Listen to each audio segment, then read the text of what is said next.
Hey everybody, welcome into the July 31st edition of the Jackson Sun Sports Rundown. My name is Craig Thomas, I'm the college sports reporter. Lots to talk about as we go into the month of August here this week.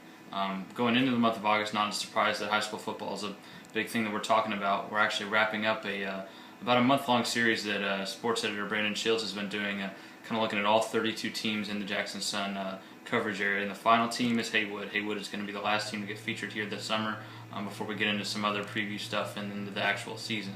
Haywood was 3-7 last year, close to making the playoffs sort of as a French team, didn't quite make it.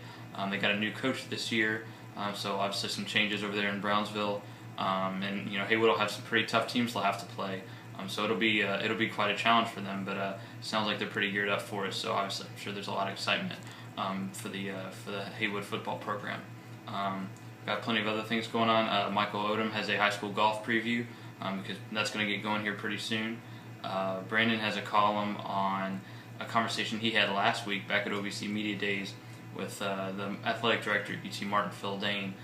Dane talked about some of the things that he likes and some of the things he's looking to change with the UT Martin athletic program. And one of the things they talked about was kind of the renovations that are going on with the football stadium after this year. So Skyhawk fans will want to check that out. David Thomas has his outdoors notebook where he's got some fishing tips from his sources throughout the area.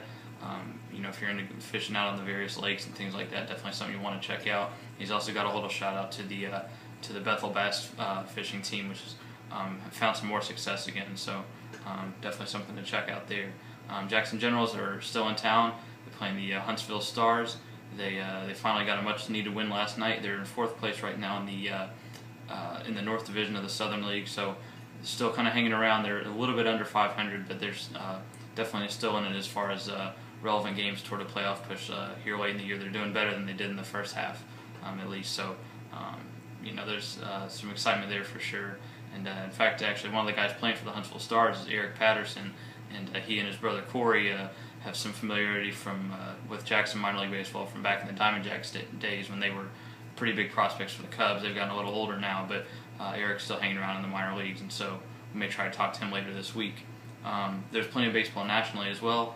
The St. Louis Cardinals have not had a good week at all. They've lost their first 3 games to the Pittsburgh Pirates. They've surrendered first place for the time being. They lost 2 games yesterday, one of which was a walk-off, and they also lost Yadier Molina for an undetermined amount of time. Cardinals said he's sprained his right knee, and so he's on the 15-day disabled list. So Cardinals without arguably their best player, guy that led the National League in All-Star vote. So definitely a lot for the Cardinals to think about. They got to get busy here against the Pirates and the Reds and some of the other teams they have coming up on their schedule. So there's a lot to keep up with. Trade deadline ended today, so we'll have whatever information we get nationally from the Major League Baseball trade deadline. So that's basically, long story short, lots to keep up with, both locally and nationally. We'll have it all for you as best we can. We hope you'll follow us on Facebook and Twitter, and then obviously on jacksonsun.com and in print tomorrow morning. Just a really great way to keep up with everything that's going on in a very busy part of the sports season here coming up into August. So thanks for checking us out. Have a great day.